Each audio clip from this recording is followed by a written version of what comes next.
بسم اللہ الرحمن الرحیم۔ الحدید یوٹیوب چینل کے ناظرین السلام علیکم۔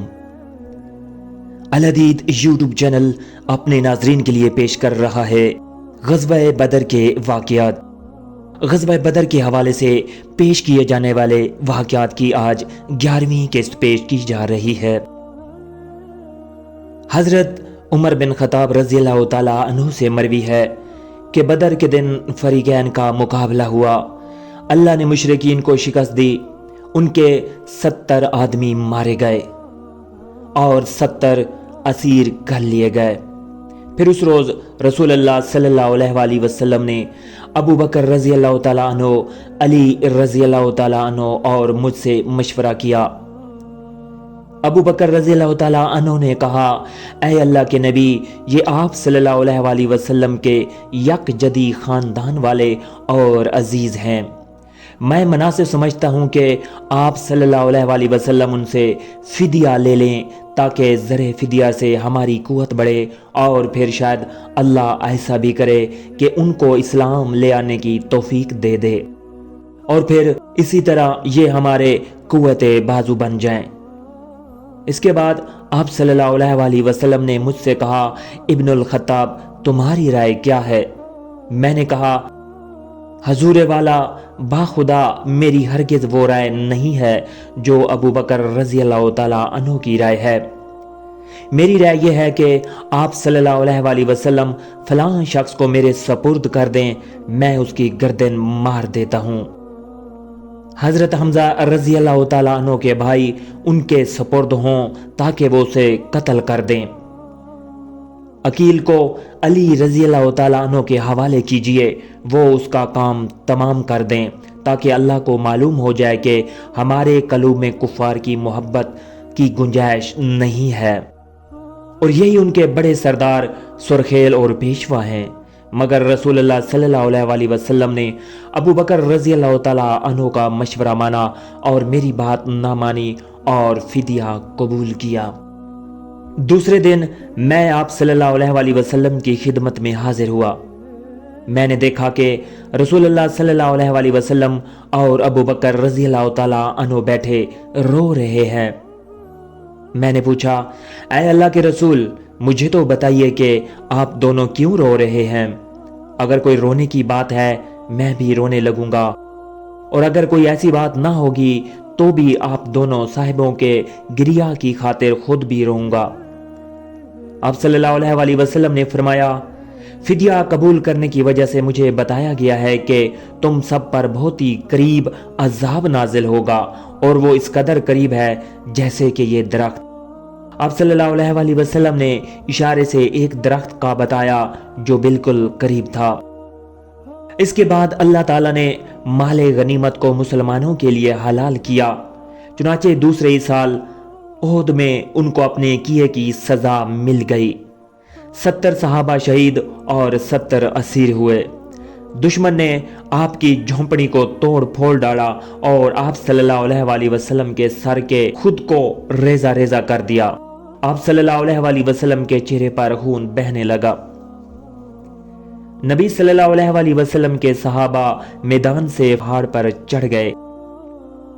عبداللہ رضی اللہ تعالیٰ عنہ سے مروی ہے کہ بدر کے دن جب قیدی آپ کی خدمت میں پیش کیے گئے، آپ صلی اللہ علیہ وآلہ وسلم نے صحابہ سے پوچھا کہ ان کے ساتھ کیا کیا جائے؟ ابو بکر رضی اللہ تعالیٰ عنہ نے کہا، یہ آپ صلی اللہ علیہ وآلہ وسلم کے ہم قوم اور اہل خاندان ہیں، آپ صلی اللہ علیہ وآلہ وسلم ان کی جان بخشی فرمائیں اور مہلت دیں، شاید ان پر اللہ مہربان ہو جائے اور یہ اسلام لے آئیں۔ عمر رضی اللہ تعالیٰ عنہ نے کہا، اے رسول اللہ صلی اللہ علیہ وآلہ وسلم، انہوں نے آپ کو جھٹلایا ہے اور آپ کو اپنے گھر سے نکالا ہے، آپ ان سب کو قتل کر دیں۔ عبداللہ بن رواحہ رضی اللہ تعالیٰ عنہ نے کہا، آپ صلی اللہ علیہ وآلہ وسلم ان کے لیے ایک ایسی وادی تلاش کریں جہاں ایندھن وافر ہو، پھر ان سب کو اس میں ڈال کر آگ لگا دیں۔ اس پر عباس رضی اللہ تعالیٰ عنہ نے کہا، تم نے تو بالکل ہی خاتمہ کر دیا۔ رسول اللہ صلی اللہ علیہ وآلہ وسلم خاموش رہے۔ آپ صلی اللہ علیہ وآلہ وسلم نے کسی کو جواب نہیں دیا، اندر چلے گئے لوگ کہنے لگے کہ آپ ابو بکر کی رائے پر عمل کریں گے، دوسروں نے کہا عمر کی رائے پر عمل کریں گے، بعض نے کہا عبداللہ بن رواحہ کے مشورہ کو قبول کریں گے۔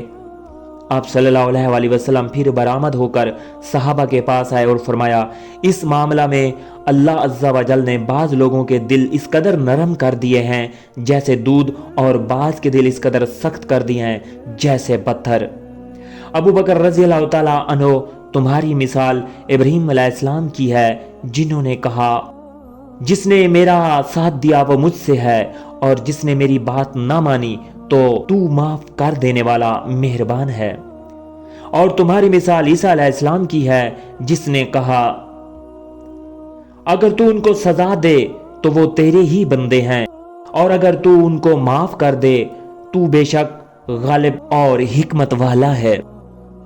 اور اے عمر تمہاری مثال نوح علیہ السلام کی ہے، جنہوں نے کہا اے میرے رب تو روئے زمین پر کسی کافر کی بستی کو باقی نہ رکھ۔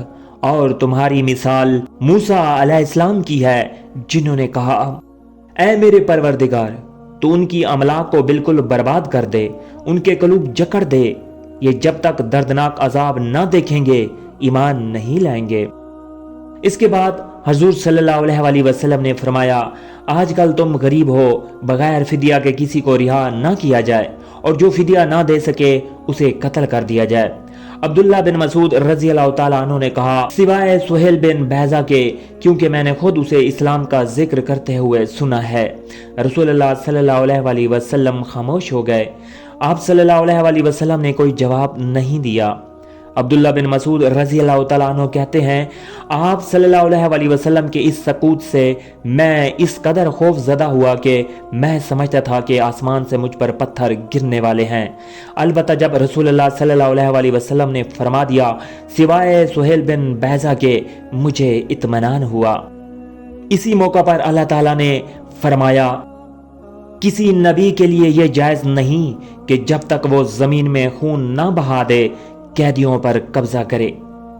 محمد بن اسحاق کہتے ہیں کہ جب یہ آیت نازل ہوئی رسول اللہ صلی اللہ علیہ وآلہ وسلم فرمانے لگے کہ اگر ہم پر آسمانی عذاب نازل ہو تو ہم میں سے سوائے سعد بن معاذ کے اور کوئی سے محفوظ نہ رہے، کیونکہ سعد رضی اللہ تعالیٰ عنہ نے مجھ سے کہا تھا کہ میں لوگوں کو زندہ گرفتار کرنے سے ان کو دل کھول کر قتل کرنے کو پسند کرتا ہوں۔ ابو جعفر کے بیان کے مطابق واقعہ بدر میں 83 مہاجر تھے جن کا اجر اور حصہ رسول اللہ صلی اللہ علیہ وآلہ وسلم نے مقرر کیا۔ اسی طرح قبیلہ اوس کے 61 آدمی تھے جن کو حصہ ملا اور اجر ملا، اور خزرج کے 170 آدمی تھے۔ مسلمانوں میں سے کل 14 آدمی شہید ہوئے، ان میں 6 مہاجر اور 8 انصاری تھے۔ واقدی کے بیان کے مطابق مشرکین کی تعداد 950 تھی، ان میں 100 شاہ سوار تھے۔ واقدی کے بیان کے مطابق اس روز رسول اللہ صلی اللہ علیہ وآلہ وسلم نے مسلمانوں کی ایک جماعت کو کم سن سمجھ کر جنگ سے واپس کر دیا تھا۔ ان میں عبداللہ بن عمر، رافع بن خارج، براء بن عازب، زید بن ثابت، اسید بن ظہیر اور عمیر بن ابی وقاص رضی اللہ تعالیٰ عنہم تھے۔ مگر واپس کرنے کے بعد پھر آپ صلی اللہ علیہ وآلہ وسلم نے عمیر کو جنگ میں شرکت کی اجازت دے دی اور وہ اس روز شہید ہو گئے۔ بدر جانے سے پہلے رسول اللہ صلی اللہ علیہ وآلہ وسلم نے طلحہ بن عبید اللہ اور سعید بن زید بن عمرو بن نوفل کو شام کے راستے پر بھیج دیا تھا کہ وہ تجارتی قافلہ کی خبریں حاصل کریں۔ یہ پھر مدینہ پلٹے اور جنگ بدر کے دن مدینہ پہنچے۔ جب رسول اللہ صلی اللہ علیہ وآلہ وسلم بدر سے مدینہ واپس آنے لگے، ان دونوں نے تریان میں آپ کا استقبال کیا۔ واقدی کے بیان کے مطابق رسول اللہ صلی اللہ علیہ وآلہ وسلم 305 صحابہ رضی اللہ تعالیٰ عنہم کے ہمراہ مدینہ سے نکلے تھے، ان میں 74 مہاجرین اور باقی تمام انصاری تھے۔ ان کے علاوہ آپ صلی اللہ علیہ وآلہ وسلم نے اور 8 آدمیوں کے حصے اور اجر اس لڑائی میں لگائے۔ ان میں 3 مہاجر تھے، ان میں ایک عثمان بن عفان تھے جو آپ کی صاحبزادی کی علالت کی وجہ سے جس سے ان کا انتقال ہو گیا مدینہ رہ گئے تھے۔ دوسرے 2 طلحہ بن عبید اللہ اور سعید بن زید تھے۔